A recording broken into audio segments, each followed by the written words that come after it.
I thought it was still doing its thing. Okay, so I'm excited to come to you guys live today. And I wanted to show you some things that I'm doing. We are a nonprofit.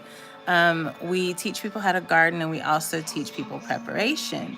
So we know that there's all sorts of things that happen in life. It could be joblessness, could be supply chain issues, inflation. We're seeing a lot of inflation, but wouldn't it be awesome to kind of like inflation proof your groceries, or at least minimize the inflation on your groceries? So, in some ways, you can kind of buy low and hold on to it while all the other prices are going up. So that's just an economical way of looking at it. We teach people how to at least have 3 months worth of food in their home for their whole family in an easy way that does not overtax your budget. So some of those ways would be by stocking up before the disaster happens, before you see calamity. Like if you have, we live in the South, so we get hurricanes here. Some people get earthquakes or big tornadoes and different things. And wouldn't it be awesome to have weatherproofed food on hand so that if you have a flood in your home, your food is still good. At least you have a good amount of food that is still good that you can eat, you can take with you and you can eat. Well, there's just different ways of doing that. And I'm going to show you one of the ways that we do it here in our home. Very simple. I'm pretty sure you may have heard of it, but we vacuum seal. We have a food saver. Now, the vacuum sealing process, the one that I got in particular from Food Saver, has an accessory port that allows for me to vacuum seal even jars like this. And so you know that it's vacuum sealed because when you press on it, it doesn't go, doop, doop, doesn't, make a noise, except if my finger does that. But, it's not popped up. And so I have oxygen absorbers in here. And so I have to take the oxygen out so I can protect these oxygen absorbers. And I do that for other things. Everything can't be vacuum sealed. Everything can't have, you know, oxygen absorbers used. Well, a lot of things can be vacuum sealed, but not everything. So we love malto meal around here and grits, and I just bought a whole lot of it, and I'm just storing it up. So I'm going to show you a little bit of what we do. I just did a bag here of malto meal. I did a box this size, a 28-ounce box here. I kind of smashed it a little bit, and I put it in one of these bags. I don't use the Food Saver bags. I use WeVax, and WeVac, and I get it from Amazon. This is just a regular size bag. I write on it what it is. I particularly like to put when it was packed and when it expires, so I know this one expires next year. So I know that there's like a year and 8 months left on this. So when I open it, I know how much time is left on the food. Now I do have something where it expires in 6 months, so I would know, eat that one first, number one, and number two, eat it, within 6 months. Don't take too long, which we definitely would eat it within 6 months. And so I just sealed it, and now I'm going to pop it out here. Yep, but when it's open, you'll put it in, you'll close it, you'd press vac and seal. Well, of course, you have to close this part so it knows that it's closed. Press vacuum seal, it'll suck all the air out, make it hard as a brick, and it'll preserve. It's like it's freezing your food in time, right? And I would just put this, it doesn't have to be stored cold. You can put fluids and you can put meats and things like that in bags like this, and you can actually cook it in the bag, or you can boil it in the bag. That's called sous vide. Probably saying it wrong. I'm from Texas, but sous vide, don't know. But it has something to do with keeping your meat in the bag and boiling it until it's cooked. It could be meat, it could be other products that you just need to boil. Maybe it was frozen, maybe you defrosted it that way, but you don't have to remove it until after it's cooked. I've never done it, but definitely can't do that to malto meal. I just love malto meal. I even got some cocoa wheats here. Everybody doesn't know about cocoa wheats. But it's basically a chocolate version of malto meal, so who doesn't like that? And there is a chocolate malto meal, which you can get. At the time, it just Cocoa wheats is what was there, so that's what I got. And we have grits, and I'm going to do the same way. So just wanted to hop on here really quick and tell you guys a little bit about it.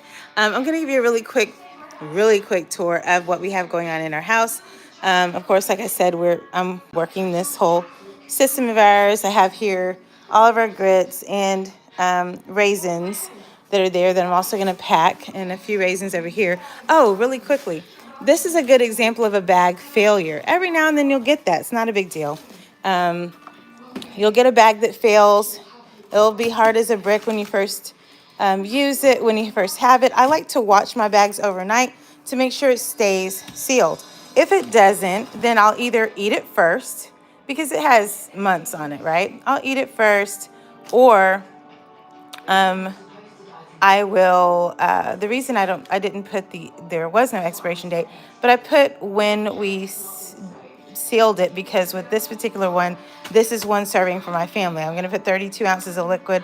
It's not like multi-meal where I'm using it over time. We're going to, use it one time and we'll eat it. I'm not going to go in and out of this. We'll just make one pot of this, and that's it. But this was a bag failure, so it's the one that I'm going to eat first. I'm not going to waste the bag. I'll eat it first. If I have too many bag failures, I go to Amazon and say, hey, what's the deal? These bags are not good. But typically that's the case. I don't really have a lot of them, but I do some. Sometimes it has to do not just with the bag itself, but it has to do with what's in it. Like, for instance, if you have spaghetti, it's probably puncturing the bag. And so if that's the case, certain pastas or things that kind of are a little on the sharp side, you may want to put it in a paper bag first.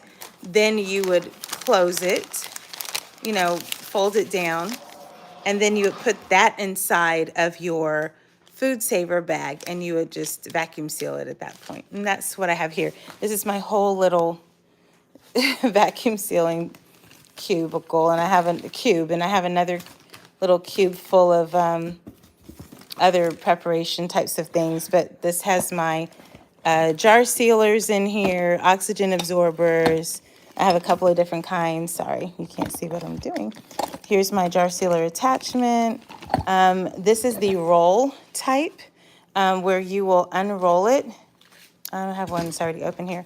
You would unroll it, and you would seal one side, put seal this side, cut it so you have an open end here, put your contents in, and then you would seal this side. So pretty cool. So you make it as long and short as you want. That's one way of doing it. You can even save a little money doing that. You can use scissors, or I just happen to have a couple of these at my house, as I lost one. So I just decided to use this one. And so we use this for cutting the bags. Sometimes I forget and I use scissors anyway, but it's all good. So that's it. That's all I want to share with you guys, and hope that is helpful. If you want to join us and by the time you see this, it may or may not be available, but I will make sure that you guys still can get in. If you will get on our mailing list, and you email me, you can get access to the course if this is after the course. It's a free course. We don't charge anything. Our nonprofit does it. We are teaching people how to garden indoors and outdoors, where we give lifetime support in a Facebook group. So we'll be there answering questions and just being there for people, and just developing a gardening community where we can help walk you through, kind of giving you a little bit of mentorship in gardening, because we feel like it's really important nowadays. You don't have to worry about disease. You don't have to worry about, getting sick with it at all, food poisoning. You don't have to worry about any pesticides unless you put something in it. You know exactly where your food came from. You would be so surprised at how cheap it is. People will say, well, it's so expensive to eat well. And, you have to spend $3 and $4 for lettuce. Well, guess what? You can actually spend that same money on a couple of packets of lettuce seeds. Lettuce grows really, really well indoors. And I'll show you. Lettuce grows really, really well indoors. We've been munching on this baby for about a week or so. These we've been eating for a couple weeks. And we have tons more lettuce that I just put them in. We have tatsoi, which is almost like a spinach. It tastes a little bit, it's not spinach, but it tastes a little bit like it because spinach is kind of hard to germinate. Tons of lettuce up here. You don't have to put a bunch of lettuce. You can put, this is basil, and this is tomato. And I have a bunch of dragon tongue beans, and I have some more tomato. I have collards, beautiful collards. There's only one that really, really works best indoors with this type of lighting, this particular type of lighting. It's called Top Bunch, and I think you get it from Johnny Seeds. This is patty pan squash. These are cucumbers, and these are bush cucumbers. These are vining cucumbers. I just wanted to do this. You don't have to. The cucumbers that these are, I usually grow them outside, but they're called honey cucumbers, and they're just my favorite cucumber. And yeah, so I have some little bean flowers coming, and I did see some beans around here, right there. And I have more beans that are growing. I love these beans. We eat them raw. You can cook them, but we eat them raw. And I have these over here, and I have over here snacks. We need to organize our snacks. I just got a whole bunch. And we have 3 of these Green Joy units, which are out of, I don't believe this company is still in existence anymore, but there are other companies that sell the same unit, and it's around $300, but I got this for $50 each. So I'm really happy about that, but I did have to make some modifications just because of the way they grow. They get pretty bright, and I'll show you. Sorry. And so I had to get different pods that go in here than what normally comes in here. These are the pods that normally come in here, and these are, yeah, roots that are growing in our green onions. And there's nutrients and water in here, and they're growing great. They grow really quickly, and just cut them back, and a few days later it looks like this. And I put it in my salad. We have turnips in here also. Some are a little smaller than others, and we have a lot of different herbs, and I think 1 head of lettuce and several different herbs down there, basil, thyme, and all that good stuff. So yeah, you can grow a lot in your house.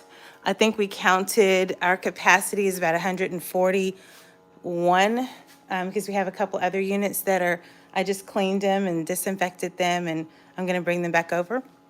So yeah, there's a lot that you can do in your home, from expensive to cheap. Lots of cheap ways of doing the same thing. Yeah, with big totes from Lowe's, and get some grow lights. And there are people that are doing things for like $50 and growing tons of food, or under $100, and just putting it. I mean, there's so many different ways of growing indoors. I choose to do it this way for now. But we may have other things. We have some collards and mustards that are growing over here, and baby bok choy, turnips, a Parisian carrot.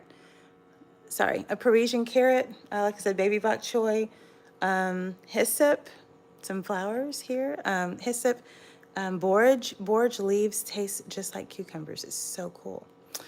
So I like it. It's considered an herb, and the flower has a medicinal something. I have field peas in here. I have so many different things over here, and this is kind of my experiment over on this side, which is kind of fun.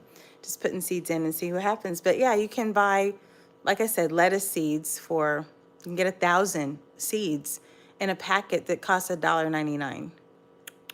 And if you stick that same packet in your freezer, those seeds will last almost forever. So if you like that variety of lettuce, and I have iceberg, but I just don't like iceberg lettuce, so I'm not gonna grow it. Probably give it to someone. But there's so many different really flavorful and nutritious lettuces. Iceberg is the least nutritious, but there's some really good ones. And if you throw in some tatsoi, it really bumps up the nutrition. And we have really delicious salads. We can have it every day if we want. You can put lettuce in your food, like cook it, just like any other green. Some people don't realize that, but you can. You can get lots of lettuce and put it in different foods and things, just like you would spinach. There's even something called lettuce soup. I've never made it before, but hey, actually it was like really buttery and creamy. I don't think it was very, the recipe that I saw didn't look very healthy, but it looked, they said it was really delicious. But anyway, I just wanted to kind of, that was just that one recipe, but yeah, you can put it in omelets just like you do spinach. I mean, it's actually pretty cool. You know, it just depends on your preference. But yeah, just wanted to stop by and give you guys some quick pointers. Thanks so much. Bye.